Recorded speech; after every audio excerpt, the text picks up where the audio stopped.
በስመ አብ ወወልድ ወመንፈስ ቅዱስ አሃዱ አምላክ አሜን። ጻድቅ እንደ ዘንባባ ያፈራል፣ እንደ ሊባኖስም ዝግባ ያርጋል። በእግዚአብሔር ቤት ውስጥ ተተክሏል። በአምላካችን በአደባባይ ውስጥ ይበቅላሉ። ያን ጊዜ በለመለመ ሽምግልና ያፈራሉ፣ ደስተኛም ሁነው ይኖራሉ።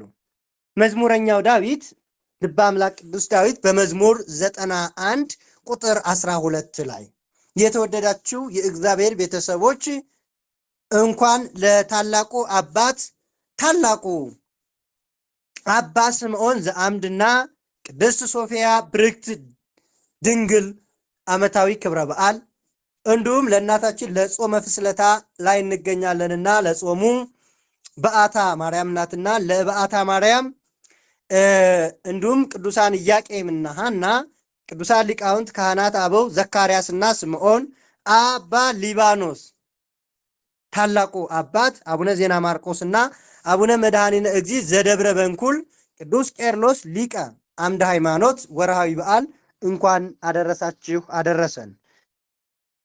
መዝሙረኛው ዳዊት ጻድቅ እንደ ዘንባባ ያፈራል ይለናል። ጻድቅ እንደ ዘንባባ እንደ ሊባኖስ ዝግባ። የሊባኖስ ዝግባ ምንድን ነው? ጻድቅስ ማን ነው? ጻድቅ የምንላቸው በጽድቅ ስራቸው የተመሰከረላቸው በቅድስናቸው ለሀገር የሚጠቅሙ በጸሎት እንዲሁም በትሩፋታቸው ሀገርንም የሚያስምሩ የሚያማልዱ ቅዱሳን ናቸው እና የሊባኖስ ዝግባ አለ ዳዊት። የሊባኖስ ዝግባ ምን አይነት መሰላችሁ? በዓለማችን እጅግ ተደናቂ የሆነ በዓለም የቅርስ መዝገብም የተመዘገበ የሊባኖስ ዝግባ ነው። ሊባኖስ እንግዲህ እንደምታውቁት በእስራኤልና በጆርዳን እንዲሁም በቤሮት መካከል በነዚህ አዋሳኝ የሚገኝ አገር ነው። በተለይ እዛ አካባቢ ያላችሁ ልጆች ሊባኖስ ሲባል ሰምታችኋል። አንዳንዶች ደግሞ እድሉ ገጥሟችሁ ሂዳችኋል። ወደ ሊባኖስ በብዙ አይነት መንገድ እንሄዳለን። አንደኛ እመቤታችን ቅድስት ድንግል ማርያም የተወለደችበት ቦታ በመሆኑ ወደ ሊባኖስ እንሄዳለን። ሁለተኛ ደግሞ ወደዛ ቦታ የምንሄድበት የሊባኖስን የዳዊት የዘመረላቸውን ምሳሌ አድርጎ ያመጣላቸውን እንዲሁም ደግሞ ያንን ለማየት ሌላው ደግሞ ጠቢቡ ሰለሞን ያንን ታላቅ ቤተ መቅደስ እስካሁን ድረስ በዓለማችን እንደዛ ያለ በጥበብ የተሰራ ያልተገኘለትን የጠቢቡ ሰለሞን ቤተ መቅደስ ሲሰራ ከሊባኖስ ጽዶች እየመጣ እንደተሰራ ዝግባ እየመጣ እንደተሰራ ይነግረናል። አሁን ድረስ እጅግ ረጃጅም ቁመታቸው በዓለም ካሉ እጽዋት እጅግ ከፍ ብሎ ለእያንዳንዱ ዛፍ ደግሞ ራሱን ችሎ ስም አላቸው፣ ታርጋም ተለጥፎላቸዋል። ሊባኖስ ውስጥ ስከዱ ወይም ጎግል አድርጋችሁ የሊባኖስ ጽድ ወይም ዝግባ ብላችሁ ብትገቡ ጽዱ እጅግ የለመለመ ነው። እንደገና ደግሞ በጣም ረጅም ነው ማለት ነው። በጣም ረጅም ነው፣ በጣም ወፍራም ነው። እጅግ ይገርማልና በቁመታቸው የሚታወቁ የዝግባ ጽዶች የሊባኖስ ዝግባዎች አሉ እና የሊባኖስ ዝግባ እጅግ ሰማይ ጠቀስ የሆነ እጅግ ረጃጅም የሆነ በመጽሐፍ ቅዱስ ውስጥ የሊባኖስ ዝግባ እጅግ በብዛት በተለይ መጽሐፈ ነገሥት ላይ ስትሄዱ በብዛት እናገኘዋለን የሊባኖስ ዝግባን ማለት ነው እና በርዝመቱ እንደገና ቀጥ ያለ ነው። ይገርማል እና ለጻርቃን ምሳሌ ሆኖ መጣ እና ጻርቃን እንደ ዝግባ እንደ ሊባኖስ ዝግባ ያፈራሉ ያብባሉ አለ ልበ አምላክ ቅዱስ ዳዊት ማለት ነው። ስለዚህ እንደ ዝግባ እንደዚህ ዛፍ ምክንያቱም ያ ዛፍ ወደ ሰማይ ጠቀስ ነው፣ ለምልሟል፣ አርጓል፣ ከሌሎቹ እጽዋት በላይ ከፍ ከፍ ብሎ ታይቷል። ቅዱሳንም ጻርቃንም ከዚህ ዓለም ከፍ ከፍ ብለው ከዚህ ዓለም ሰው ሁሉ በዓለም ከሚኖረው ሰው እጅግ ከፍ ከፍ ብለው በአምላካቸው በመድኃኔ ዓለም በእግዚአብሔር ዘንድ ከፍ ከፍ ያሉ የላቁ ናቸውና ጻርቃን እንደ ሊባኖስ ዝግባ ያፈራሉ አለ። በእግዚአብሔር ቤት ውስጥ ተተክለዋልና አለ። በማን አለ? የተተከሉት በየት ነው? የጸኑት በየት ነው? በዓለማዊ አይደለም፣ በሳይንቲስቱ ነው አይደለም። ስጋዊ ነገርን ዓለም የምትፈልገውን ነገር በሚያስደንቀውን በዓለም የሚያስደንቀውን ወይ በፊልም አክተር አይደለም፣ በዘፈን አይደለም፣ በቅርርቶ በሽለላ አይደለም፣ በጦርነት አይደለም፣ ወይ አውሮፕላን በማብረር አይደለም፣ ወይ ቀዶ ጥገና በማድረግ በዶክትሬት አይደለም፣ ወይም ሳይንቲስት ነኝ እኔ ብሎ ፀሐይ ላይ ጨረቃ ላይ ሂጃለሁኝ መንኮራኩር ተነጥቅ ያለው ብሎ አይደለም። ከፍ ከፍ ያለው ነው። በዛ አይደለም። በእግዚአብሔር ቤት በጸሎት ጸንተው የኖሩ በመሆናቸው በእነ የተተከሉት አለ ዳዊት በእግዚአብሔር ቤት ነው። በአምላካቸውም በአደባባይ ውስጥ ይበቅላሉ። በእግዚአብሔር ቤት ውስጥ በቅለዋልና፣ በቅለዋል ሲል ተተክለዋል እንደ ዛፍ ማለት ሳይሆን በጽድቅ ስራቸው ቁመዋልና ማለት ነው። በምላሽ በሽምግልናም ያፈራሉ፣ ደስተኛም ይሆናሉ። በሽምግልና ማለት የእረፍት ጊዜያቸው የሞት ጊዜያቸው ሲደርስ ወደ እግዚአብሔር ሲጠሩ በመልካም ፍሬ ይደመደማል። ፍሬያቸው ደግሞ 1-2 ፍሬ እንዳይመስላችሁ 30፣ 60 እና 100 ፍሬ አፍርተዋል ማለት ነው። ስለዚህ ይህንን ይላል። አዳ እንደዚህ ያሉት እንደ ሊባኖስ ዝግባስ የተባሉት በእግዚአብሔር ቤትስ የተተከሉት 30 እና 60 100 ፍሬ ያፈሩስ ከቅዱሳን እነማን ናቸው ብለን ስንመለከት በዛሬው ቀን ታላቁ አባ ስምዖን ዘአምድን እናገኛለን ነው። አባ ስምዖን ዘአምድ ምንድን ነው?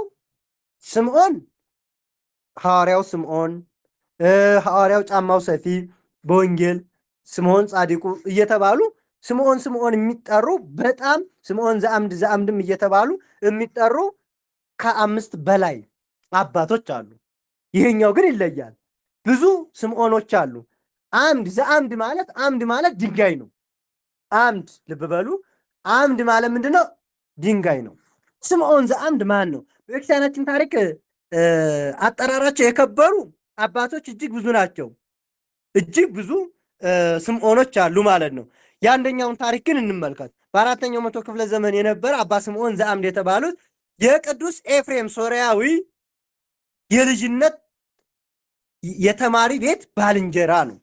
ቅዱስ ኤፍሬም ሶርያዊ ያው ዛሬ በውዳሴ ማርያም ትርጓሜ ላይ እየሰማን ነው። ውዳሴ ማርያም የሶርያው ኤፍሬም ባልንጀራ አብሮ የተማረ ከሱ ጋር ያደገ ስምዖን ዘአምድ ነው። ልብ በሉ፣ ስምዖን ዘአምድ ነው። እነዚህም ሁለቱም ያስተማራቸው ደግሞ ሊቁ ያዕቆብ ዘንጽቢ ነው። እነዚህ ሁለቱ የያዕቆብ ዘንጽቢ ደቀ መዝሙር ናቸው። ቅዱሳኑ አብረው ስምዖን እና ቅዱስ ኤፍሬም ለአገልግሎት ከተለያዩ በኋላ አንድ ቀን ተገናኙ። ቅዱስ ኤፍሬም ድንግል ማርያምን እመቤቴ እያለ ደግሞ በጉባኤ ሲያመሰግናት በመስማቱ ወንድሜ ሆይ ይህ ምስጢር ማን አስተማረህ አለው። ልብ በሉ፣ እመቤቴ እያለ ደጋግሞ ቅዱስ ኤፍሬም ድንግል ማርያምን ሲያመሰግን አገኘ። ወንድሜ ሆይ አለው ስምዖን ዘአምድ፣ ይህን ምስጢር ማን ነገረህ? ማን አስተማረህ አለው። ቅዱስ ኤፍሬምም ተገልጾልኝ ነው እንዲህ ያልኩት አለ። ውዳሴ ከንቱ ፈርቶ ነው አዳ ቅዱስ ያዕቆብ ነው ያስተማረኝ ቢለው አባ ስምዖን ማለት ነው ይጠይቅ። ወደ መቃብር ሂደው ቅዱሳን ከሞት ቀስቅሰዋል። የሚገርመው ነገር ሲከራከሩ ይህንን ማን አስተማረህ? ይህንን በመጽሐፍ አላገኘኸውም፣ እንዴት ልታገኘው ቻልክ ብሎ ስምዖን ቅዱስ ኤፍሬምን ይጠይቀዋል። ሁለቱም ይከራከራሉ። እኔ ተገልጦልኝ ነው እመቤቴ ገልጣልኝ ነው ቢለው አንተ በቅተሃል ማለት ነው ብሎ ከንቱ ውዳሴ ሊሆንበት ሆነ። ቅዱስ ኤፍሬም ግን ምን አደረገ? መምህራችን ነው ያስተማረኝ አለው። ልብ በሉ፣ መምህራችን ነው ያስተማረኝ አለው። መምህራቸው ደግሞ የያዕቆብ ዘንጽቢ አርፏል፣ ሙቶ ተቀብሯል። ይህማ ሊሆን አይችልም ብለው ወደ መቃብሩ እንሂድ ተባብለው ሄዱ ነው የሚለው። ቅዱስ ያዕቆብ ነው ያስተማረኝ ስላለው ማለት ነው። በአባ ስምዖን አዳ የስምዖን ዘአምድ ወደ መቃብር ሄደው ቅዱሳኑ ከሞት ቀስቅሰውታል። እርሱም አዳ አባታቸው መምህራቸው የእመቤታችንን ክብር የቅዱስ ኤፍሬም ጸጋ መስክሮ አርፏል። ምን ብሎ መሰከረ? እመቤታችንን እወድሰኪ በሕይወቴ ወበሞቴ፣ ሙቼም ቁሜም አንቺን አወድስሻለሁ ልጄ ወልዴ ልጄ ኤፍሬም እንደገለጽሽለት ብሎ የቅዱስ ኤፍሬምን ክብር ስምዖን ባለበት ያዕቆብ ዘንስቢን መሰከረ። የሞተውን ቀስቅሰው የእመቤታችንን ክብር የተረዳ ያዕቆብ ዘንስቢ ተነስቶ የመሰከረ እመቤታችንን ሙቸም አመሰግንሻለሁ ያም ሊታወቅ በመቃብሩ ላይ አፍርታ አብባ አበባ ጽጌረዳ ታይታለችና ይሄ በትርጓሜ ውዳሴ ማርያም ላይ በሰፊው አለ ማለት ነው። እና ይሄ አዲያ ቅዱስ ኤፍሬም ጋር በእመቤታችን ምስጋና ተከራክረው የነበሩ ቅዱሳን ናቸውና እና የእመቤታችን ቅድስት ድንግል ማርያም ክብሯን የተናገረ ቅዱስ አባት ስምዖን ዘአምዲ ነው። በዚህ የተገረመው ቅዱስ ስምዖን ለቅዱስ ኤፍሬም ሰግዶለት የእመቤታችንን ስንቅ ይዞ ወደ በረሃ ሂዷል። ተጋድሎም ጾምና ጸሎትን በእረኝነት ሕይወት በ7 ዓመቱ የጀመረው የቅዱስ ስምዖን በረሃ ገባ። ከገባ በኋላ በእጅጉ አሳድገው ቅዱሱ በወገቡ የሚሻክር ገመድ አስሮ ምግብ ሳይበላ ዕለት ዕለት ይጾም ነበረ። ይጾም ይሰግድ ነበረ ወገቡን አስሮ በገመድ። ከጊዜ በኋላ ገመዱ ሆዱን ቆረጠበት። ወደ ውስጥ ገብቶ ነበርና ሲራመድ በእግሩ ደም ጠብ ጠብ ሲል ይታይ ነበረ። ይህንንም ምልክት ጭንቅ የሆነባቸው መነኮሳት ለአበምኔቱ ነግረው ቁስሉን አድነው ገመዱን አውጥተው ከገዳሙ አባረውታል። ለምን እንዲህ ታደርጋለህ ብለው አባረውታል። እርሱ ግን ይህንን የሚያደርገው ሕማማተ ክርስቶስን የክርስቶስን መከራ መስቀል ለማሰብ ነበረ እና ለመሳተፍ ነበረ። ከክርስቶስ መከራ መስቀሉ ማለት ነው። ከገዳሙ ከተራራ በኋላ ከተባረረ ወይም ከገዳሙ ካባረሩ በኋላ ቅዱሱ በበረሃ ውስጥ ወደ ሚገኝ ዋሻ ውስጥ ገብቶ 4 እባብና ጊንጥ አራዊት እባብ ጊንጥ ከበውት ባሉበት እጅግ አስፈሪ ቦታ በረሃ ላይ ይጸልይ ነበረ። እግዚአብሔር ግን በራእይ ለገዳሙ አበምኔት ተገልጾ ወዳጃችሁን ስምዖንን አትመልሱትም ወይ? ካልመለሳችሁት እኔ አልምራችሁም፣ ለምን አባረራችሁት ወዳጄን? በማለት እግዚአብሔር ተገልጦ ለነዛ መለኮሳት ነገራቸው ይለናል። በዚህ ምክንያትም መለኮሳቱ በጭንቅ ፈልገው አገኘው ከእግሩ ወርቀው ይቅርታ ጠይቀውታል። እርሱ ግን ከመነሻውም የሚቀየም አልነበረምና በልቡ አልነበረምና ቅዱሱ ስምዖን ወደ ገዳሙ ተመልሶ ለዘመናት በተጋድሎ ጸንቶ ቀጠለ።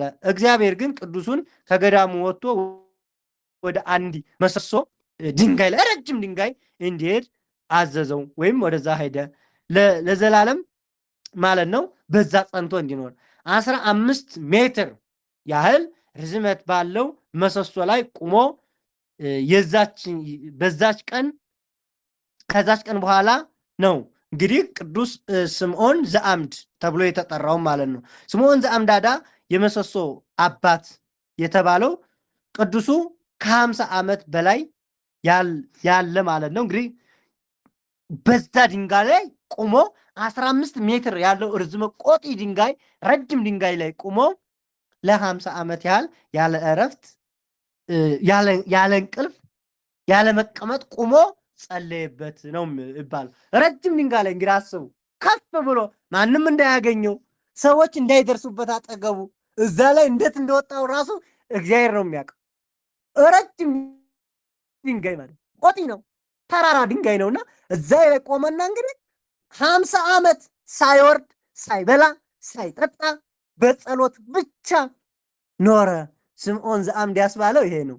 በረጅም ድንጋይ ላይ አምድ ድንጋይ ላይ ስለጸለየ ማለት ነው። እናም ማዲያ ቦታው ለከተማው ቅርብ በመሆኑ ብዙ ሰዎች እሱ ስር ድንጋዩ ስር እየሄዱ ይፈወሳሉ። በእሱም በድንጋዩ ስር ይሰበሰቡ ነበረ። እናም ብዙ ሰዎችን ወደ ሃይማኖት ተመለሱ፣ ንስሐም ገቡ። ቁጥር የሌላቸው ሰዎች እንዲድኑ አድርጓል። ክፉ ሰዎች ተለውጠዋል። እርሱም ለማየት ብቻ ይመጡ ነበረ። እሱም በማየታቸው ብቻ የሚለወጡ ነበሩ። ከመቆምም እዛም ቁሞ ከማየታቸው ይደነቁ ነበረ። ከዘመናት ከ12 ዓመት ያህል ያሳለፈው በአንድ እግሩ ቁሞ ነበረ። ሌላውን ግን ቆስሎ ነው። ሌላው እግር ሲቆስልበት በአንድ እግሩ ብቻ ደግሞ 12 ዓመት ቆመ። ምክንያቱም ደግሞ የሰይጣን ዱላ ነበረ። ሰይጣን ከዛ ድንጋይ ላይ ቁሞ እንዳይጸልይ እግሩን ይደበድበው ነበረ፣ እየመጣ ይደበድበው ነበረ። እሱ ግን ጸሎቱን ሳያቆም ያንን ሰይጣን ድል አደረገው፣ በጸሎት ብቻ አባረረው። ታላቁ አባ ስምዖን ዘአምዳዳ ከዚህ ተጋድሎ ዘመናት በኋላ በዚህ ቀን አርፏል። የእረፍቱ ዜናም ከቤተ መንግስት እስከ ቤተ ክህነት ሁሉ አስደንግጧል። እርሱ ለመጉዳት እረፍት ያልነበረው ታላቅ አባት ነበርና ሊቀ ጳጳሱ ገንዘው መኮንኑ ተሸክሞ ስጋውን በክብር አርፏል። ብዙ ታምራትም ከስጋ ወጡ። እግዚአብሔርም በስምዖን ዘአምድ ጸሎት ይማረን፣ እኛንም ከኃጢአት ይፈውሰን፣ አሚን። ሌላው በዚህ ቀን ቅድስት ሶፊያ ብርክት አረፈች። ይቺ ቅድስት እናት የጥያዊት ወይም የአሁኗ ጣሊያን፣ በድሮዋ ኢጣሊያዊት ወይም የአሁኗ ጣሊያን። ጣሊያን ለእኛ ምንድን ናት? ጣሊያን ለእኛ ምንድን ናች? ባላንጣችን ነች አይደል? በአሁኑ አይደለም፣ በድሮ ነው። እሺ፣ ኢትዮጵያን ለመውረድ ጣሊያን መታ ነበረ እና ጣሊያናዊ ነች። አካባቢ ሲሆን የነበረችው በ300 ክፍለ ዘመን ነው፣ በመጨረሻ አካባቢ ነው። ትውልዷ የነገስታቱ ዘር ውስጥ እንደ መቁጥር እጅግ የከበረች ሴት ነበረች። የሚቆጠር ወይም ከነገስታቱ ዘር የሚቆጠር ሀረገ ትውልዷ ከዛ ተቆጥሮ ወይም ተመዙ የሚወጣ ነው። የነገስታት ዘር መሆኗን ማለት ነው። እና ይች ሴት የከበረች ሴት ምንም ስጋዊ ክብር የማፈልግ ነበረች፣ የማያታልላት ነበረች። ከነገስታት ዘር ካገባች በኋላም 3 ልጆችን ወለደች፣ አፍርታለች ማለት ነው። በሃይማኖት ምክንያትም መከራ ሲመጣ ስለ ልጆቿ ስትል ሀገሯን ጥላ ተሰደደች። ስለ ክርስትናዋም በባዕድ ሀገር ምጻተኛ ሆነች። ያም ሆኖ ክፉዎች በእግር ተከትለው ያሳድዷን ነበረ በሃይማኖቷ። ቅድስት ሶፊያ ከዛ በኋላ መሸሽን አልፈለገችም። ከልጆቿም ጋር ለተባረኩ ልጆቿ የገድለ ሰማዕታትን ታስጠናና ታስተምራቸው ነበረ እና አሁን የነገረ ያንን ነገር ነገረች። መከራውንም ለመቀበል ወሰነች። ልጆቿም ቁጭ አድርጋ አየቻቸው። ልጆቿንም እንዲጸኑ አደረገች። ከዛም በኋላ ልጆቿን ክርስቶስን የወደደ ክብሩ በሰማይ እጅግ ብዙ ነው አለቻቸው። ገድሎችንም እያነበበች የቅዱሳኑንም አስተማረቻቸው። 3ቱም ሕፃናት እናታቸውን አትጨነቂ፣ እኛ ለአምላክ ፍቅር ተገዝተናል እስካሏት ድረስ አስተማረቻቸው። ኃላፊነትን መወጣት እንደዚህ ነው፣ ለልጆቿ ስትል ማለት ነው። እናም ስለ ስሙ ደሟን ለማፍሰስ ቆርጣለች። ብቻ የእሱ ቸርነት ያንቺም ይቅርታ አይለየን እንጂ አሏት ልጆቿ። ቅድስት ሶፊያን በሰማችው ነገር እጅግ ደስ አላት። ከዛ ጊዜም ወደ ምስክርነት አደባባይ ሄደች። ቅዱሳኑም 3ቱ ሕፃናት በመኮንኑ ፊት አቀረቧቸው። አንድ በአንድ ጠየቋቸው። ሁሉም ግን መልሳቸው የተጠናና ተመሳሳይ የሆነ ነበር። እኛ ክርስቲያን ነን አሉ ይሉት ነበር። መኮንኑም በቁጣ 3ቱንም እየተከታተለ አስገደላቸው። ቅድስት ሶፊያ በእንባ እየታጠበች ልጆቿን በየተራ ቀበረች። ስለ ሃይማኖት ክብር ሀገሯን፣ ሀብቷን፣ መንግስቷን ሰጠች። ከምንም በላይ ግን ልጆቿን ሰጠች። ከዛም በኋላ ግን በመጨረሻ ወደ ልጆቿ መቃብር ሂዳ በእንባ ለመነች። ልጆቿን አይ ዘንድ ናፍቄያለሁና ጌታ ሆይ አለች። መቃብራቸው ዳ ውሰደኝ አለችው። ከደቂቃዎች በኋላም እዛው ላይ አረፈች። የአካባቢ ሰዎች ደርሰው እርሷንም ከልጆቿ ጎን ቀበሯት። እግዚአብሔርም ለእነዚህ ሰማዕታት የብርሃን አክሊል አቀናጃቸው፣ ክብራቸውም ከሰማዕታት እኩል ሆነ።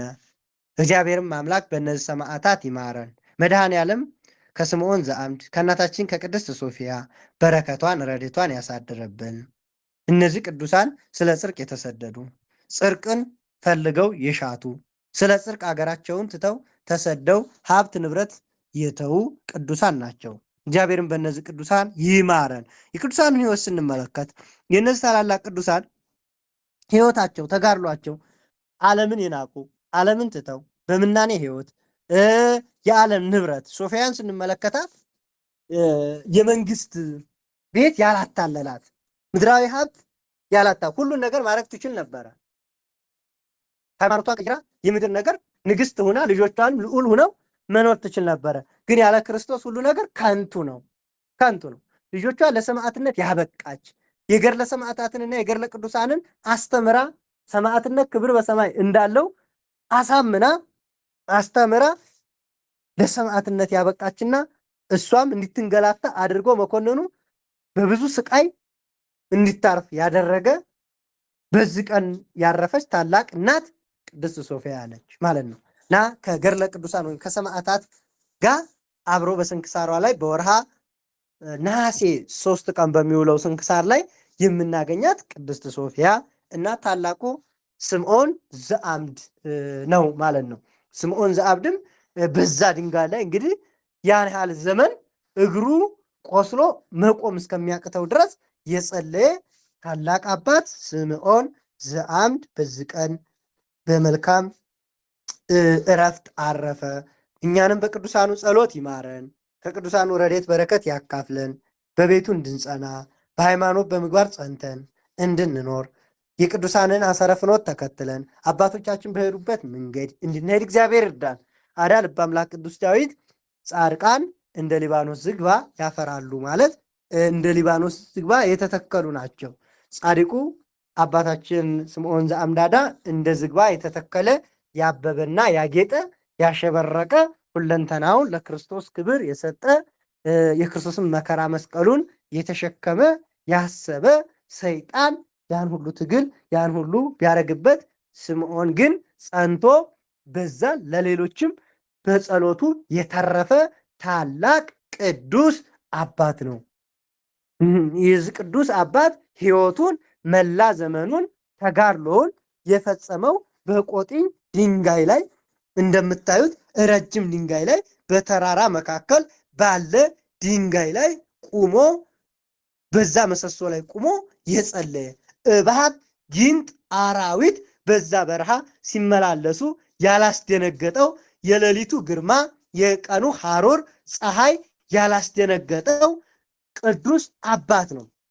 ያጋንንት አለቆች እየመጡ ሲረብሱት ሲጮሁበት ድንጋዩን ሲወረውሩበት አንዴ በእባብ ሲመጡ አንዴ በአንበሳ ሲመጡ አንዴ በጅብ ሲመጡ ያ ሁሉ በዛ በረሃ በዛ ጫካ ንግግሩን ከክርስቶስ ጋር ብቻ ያደረገ በጸሎቱ ያባረረ ድል ያደረገ ስምዖን ዘአምድን እናገኘዋለን በዚህ ቀን ማለት ነው። እግዚአብሔርን ከያዘ አሸናፊ እንደሚሆን የሰው ልጅ የምናይበት ታሪክ ነው። እግዚአብሔር ከኛ ጋር ከሆነ እኛ ጸሎተኛ ከሆን እኛ በጸሎት ከበረታን ከጠነከር ምንም ነገር እንደማያቅተን ማንኛውም ምድራዊ ኃይል እንደማይቋቋመን የሚያሳይ ታሪክ ነው ይሄ ታሪክ ማለት ነው።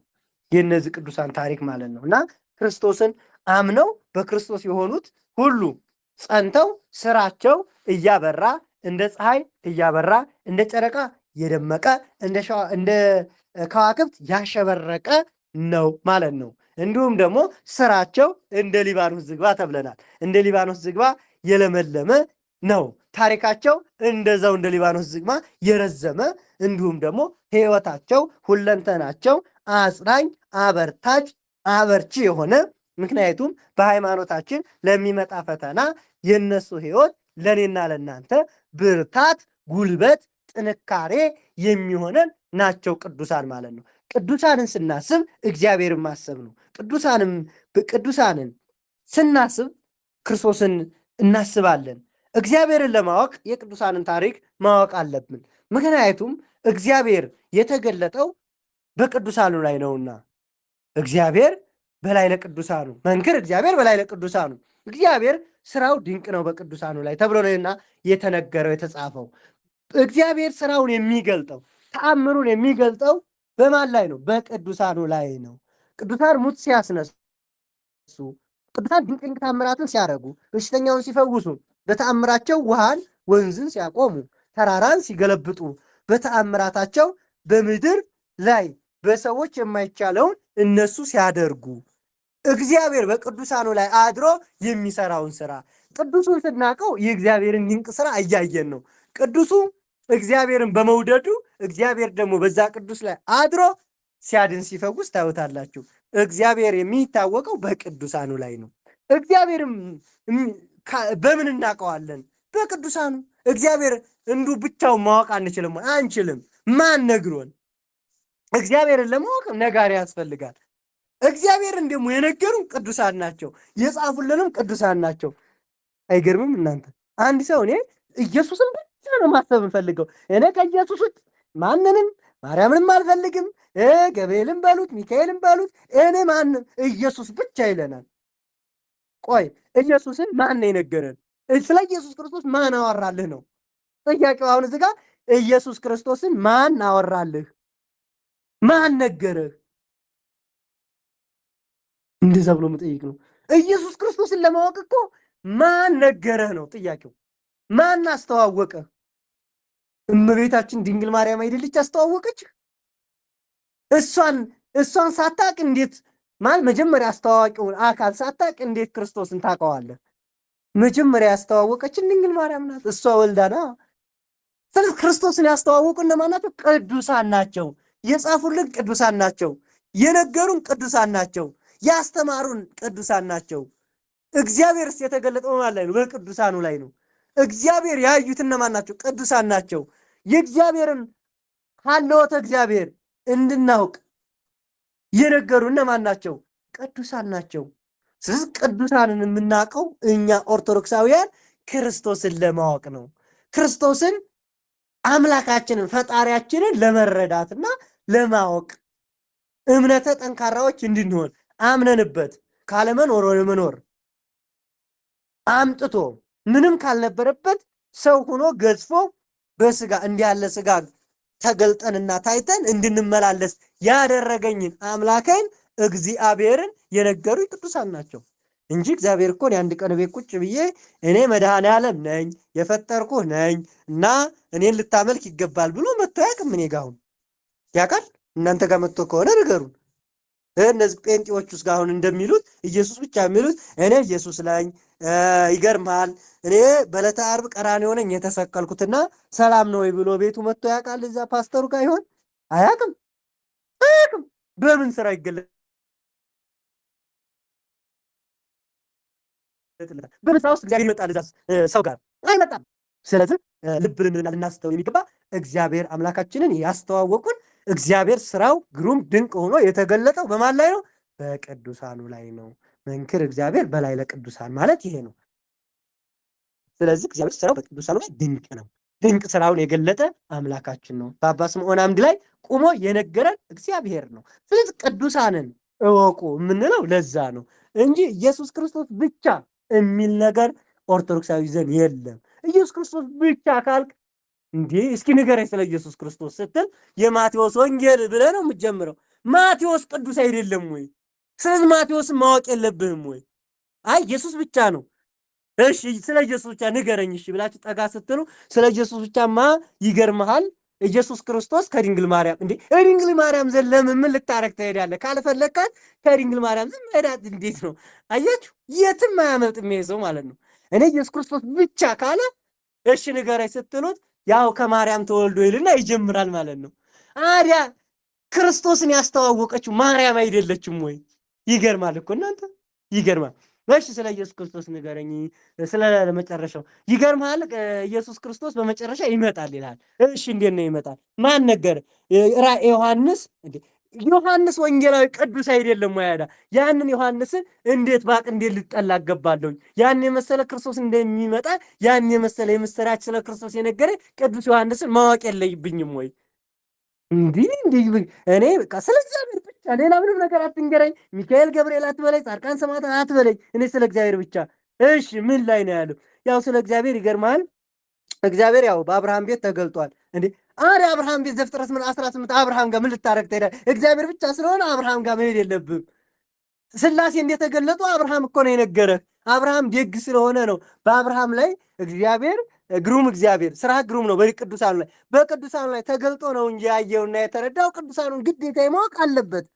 ስለዚህ ቅዱሳንን እኛ የምናውቀው እጅግ ለየት ባለ ነው አረዳዳችን እና አሁን ላይ የተነሱት መናፍቃን ይገርሙኛል ማለት ነው። ኢየሱስ ብቻ እንዴ በጣም ነው እኮ ግርም የሚለው። ኢየሱስ ክርስቶስን የገለጠችልን ድንግል ማርያም ናት። ክብር ለእናታችን ለቅድስት ድንግል ማርያም። ኢየሱስ ክርስቶስን ገልጣ ያሳየችን ወላዲት አምላክ ድንግል ማርያም ናት። እንዴት እሷ ባገልጠው ከእሷ ካልተወለደ ባይወለድ ኖሮ እናውቀው ነበረ? የለም እኮ እሷ ስለወለደችው እና እሷ ማወቅ የለብኝም እንዴ? እንዴት አይነት ሞኝነት ነው ጎበዝ! በጣም ሞኝነት እኮ ነው። ቅዱሳን አያስፈልጉኝም የሚል አካል ካለ ይህ ካጋንንት የሆነ ነው። ካጋንንት ህብረት የለውም ከቅዱሳን ጋር። ይህ ማን ጋር ሊኖር ነው? ቆየ ሰውዬ ኢየሱስ ክርስቶስ ብቻ አለ። እሺ ሄደ ከማን ጋር ነው የምትቀመጠው? እዛ ከነዙ እነዚህን አሁን በቁሙ ጠልቶ እንዴት ነው ሄዶ ከቅዱሳኑ ጋር ገነት የሚቀመጠው? ይሄ ሰውዬ አይገርምም? ግን እናት ሄዶም እኮ ከነሱ ጋር ነው የሚቀመጠው። ሌላ እኮ በጽርሐ አርያም በሰዓቱ ዙፋን ፊት ከእግዚአብሔር ጋር አይቀመጥም። ይሄ ሰውዬ ከኢየሱስ ክርስቶስ ጋር አይቀመጥም እኮ። ይቀመጣል እንዴ እናንተ? በጽርሐ አርያም በእግዚአብሔር መንበር ፊት በምን ስራ ውስጥ እንዴ? ለምስጋና 24ቱ ካህናተ ሰማይ ብቻ ናቸው፣ መላእክት ብቻ ናቸው በዛ ቅዱስ ቅዱስ እያሉ የሚሰግዱት እንዴ። እዛ ውስጥ እኮ የተመረጡ ቅዱሳን ናቸው የሚገቡት። እሱ ኢየሱስ አጠገብ አይቀመጥ፣ እዛ ሄዶ ቅዱሳን መካከል ነው የሚቀመጠው እኮ ሄዶ። ከጠላቸው ዛሬ ከሚጠላቸው ከመቤታችን ጋራ ከቅዱሳን ከጻድቃን ከሰማዕታት ጋራ እነሱ ባሉበት ገነት ነው። ከገባም እኮ የሰውዬ እንዴት እነሱን ይጠላል በቁም እና ይገርመኛል። ዝክረ ቅዱሳን ሲባል ብዙ ሰዎች ቅዱሳን ታሪክ ስንተረክ አቤት ተረት ኦርቶዶክስ ይላሉ። ተረት አይደለም የምናወራው መጽሐፍ ቅዱስ ነው። እግዚአብሔር በቅዱሳኑ ላይ የገለጠውን ክብሩን ጌትነቱን ሀለወተ እግዚአብሔር የታየው በቅዱሳን ላይ ነው እንጂ ፓስተር ከላይ መጥቶ ክርስቶስ አላናገረው ወይም ተገልጦ ነው ኢየሱስ ነኝ እያለ ወደ ቸርቹ ሲሄድ አላየነውም። ያየነው ቅዱሳኑ ጋር ሲመጣ ነው። ስለዚህ ቅዱሳንን ማወቅ አለባቸው። አሁን ላይ ያለው ትውልድ ቅዱሳንን የሚጠላ ቅዱሳን አያስፈልጉኝም ኢየሱስ ብቻ የሚል አይነት ትውልድ መጥቷል። አሁን ላይ ሶሻል ሚዲያው ላይ የምታዩት ማለት ነው ቅዱሳን ጠል ማለት ነው። አባቶቹና እናቶችን የሚጠላ ትውልድ መጥቷል ማለት ነው። እግዚአብሔር ደግሞ በአባቶቹ በቅዱሳን ላይ ነው የሚገለጥ። አለቀ። በቅዱሳን አስተምሮት ነው እንግዲህ እኛ ክርስቶስን እንጂ በምን ስራችንስ እናየዋለን ኢየሱስ ክርስቶስ ማለት ነውና ውሸቱን ነው የሚቀባጥረው። ኢየሱስን ሃሎ ኢየሱስ የሚል የሚዘባበት መጥቷል። አሁን በስልክ አናገርኩት ይላል፣ አንዴ ሳር ያስግጣል፣ አንዴ በጣም ቅዱሳን ጠሎች አሉና ከነዛ ማህበር ልትርቁ ይገባል። ቅዱሳን አባቶቻችን ክርስቶስን አምላክነቱን ጌትነቱን በሚገባ ያሳወቁን ናቸው። ቅዱሳንን ልናቅ ይገባል። እኛ የቅዱሳን ልጆች ነን። እግዚአብሔር በቅዱሳኑ ላይ አድሮ ተገልጧል። የስምዖን አምድ የእናታችን ቅድስት ሶፊያ ረድኤት በረከት ይደርብን። ጾማችንን ጾመ ስሬት ጾመ ድህነት አድርጎ ይቀበለን። እግዚአብሔር አምላክ በሰላም በጤና ጾሙን ሱባኤያችን እንድናጠናቀቅ እግዚአብሔር አምላክ ይፍቀድልን። ያስተማረንና የመከረን በቃሉ ያጽናና አምላካችን አምላከ ቅዱሳን የተመሰገነ ይሁን። ወስብሐት ለእግዚአብሔር ወለወላዲቱ ድንግል ወለመስቀሉ ክቡር። ይቆየን። አሜን።